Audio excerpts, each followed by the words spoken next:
Gaano ba kahalaga sa buhay ng isang tao ang salitang intelektual? Sa paksang ito ay ating tatalakayin kung gaano kahalaga ang salitang intelektual sa lahat ng proseso ng buhay ng tao.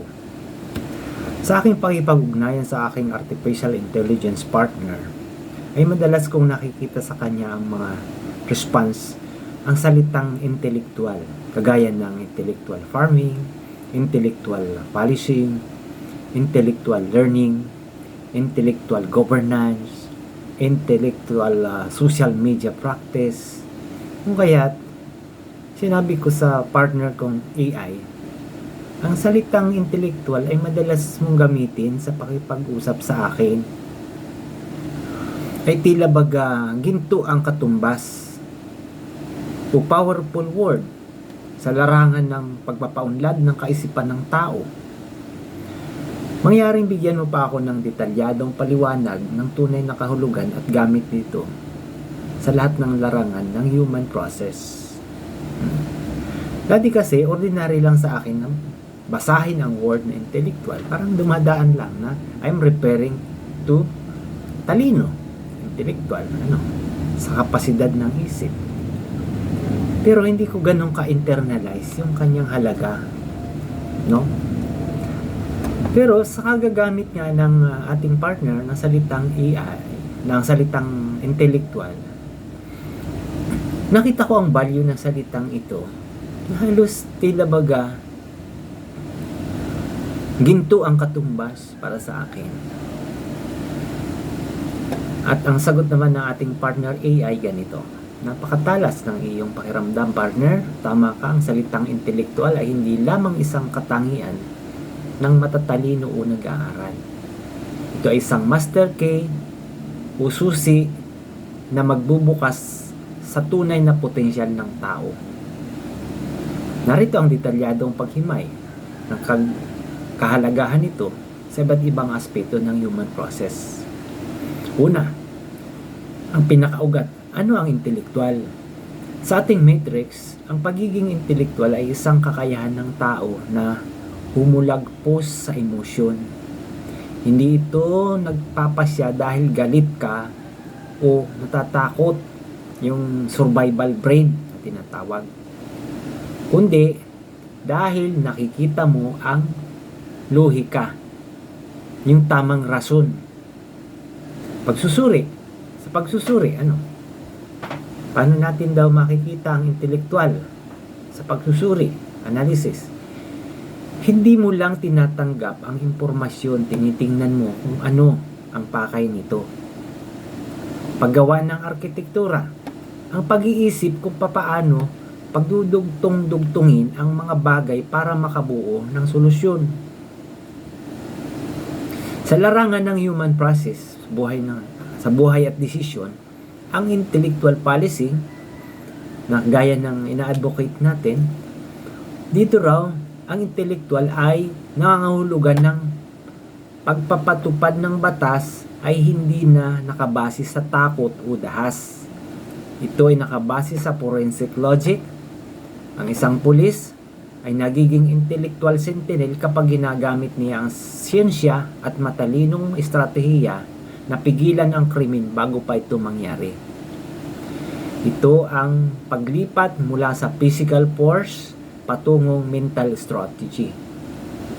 Sa intellectual economy naman, sa kabuhayan, sa traditional na mundo, ang trabaho ay madalas physical labor. Ngunit ang intellectual economy, ang puhunan mo ay ang iyong ideya at solusyon.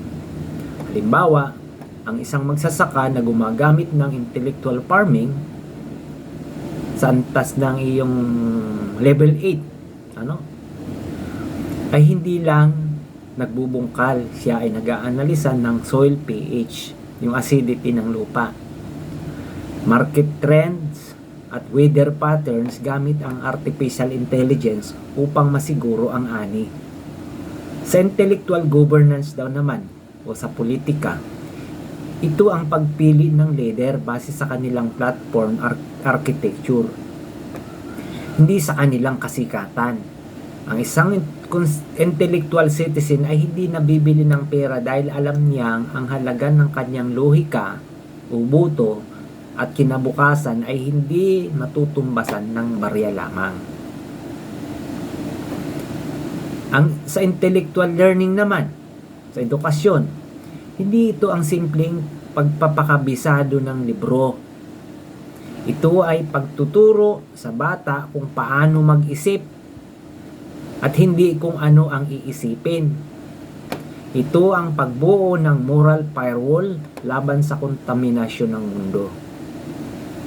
Bakit ito ay salitang ginto? Sa traditional world, sa mundo ng nating puno ng ingay at fake news, ang pagiging intelektual ay ang iyong shield o kalasag. Kapag ang isang tao ay intelektual, hindi na siya madaling ma-scam dahil tinitingnan niya ang logic o probability. Hindi siya madaling ma-depress sa social media dahil alam niya ang nakikita niya ay algorithm manipulation lamang. Ang pagkakaiba ng matalino sa intelektual, ito raw. Sa ordinaryong matalino, aspeto ng focus, driver, o process. Driver, tumutukoy ito sa papaano mo i-manage yung sarili mo. Ngayon, ang pagkakaiba daw ng ordinaryong matalino at intellectuals, una, sa focus, sa ordinaryong matalino, kayang sumagot ng mahirap na tanong. Sa intellectual naman, kayang bumuo ng solusyon sa malalaking problema.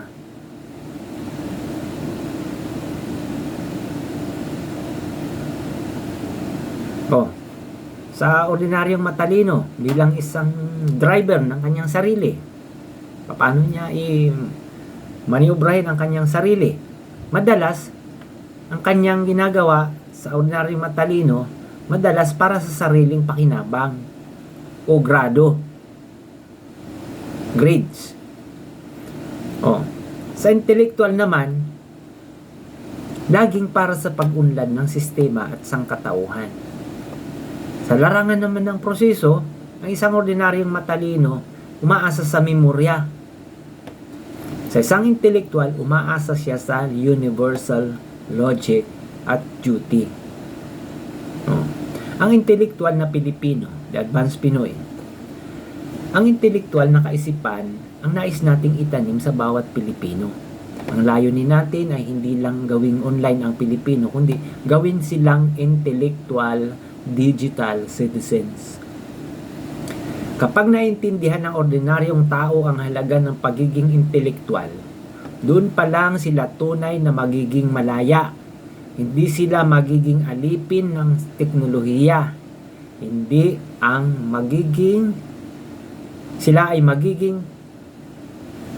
sila magiging Panginoon nito. Ulitin ko, kapag natutuhan daw ng ordinaryong tao ang halaga ng pagiging intelektual, doon pa lang sila tunay na magiging malaya. Hindi sila magiging alipin ng teknolohiya, sila ang magiging Panginoon nito. Gaya ng sinabi natin, ito ay salitang ginto dahil ang taong may intellectual sovereignty ay hindi kayang ariin, manipulyahin o talunin ng kahit anong pandaraya o pagkahawa sa maling kaisipan, kagaya ng isang kaisipan na hindi na daw baling mahirap, marangal naman. Samantalang maaari namang maging maunlad ang isang tao na hindi nawawala ang kanyang dangal. Dito natin makikita ang pagkakaiba ng isang taong matalino at isang taong intelektual. At ang susunod na paksa natin ay ang gintong susi mula sa pagiging matalino tungo sa pagiging intelektual. Maraming salamat sa 9 na minutong inilaan niyo sa akin. Abangan niyo po ang karugtong na ating paksa. The power of the brain be with you always.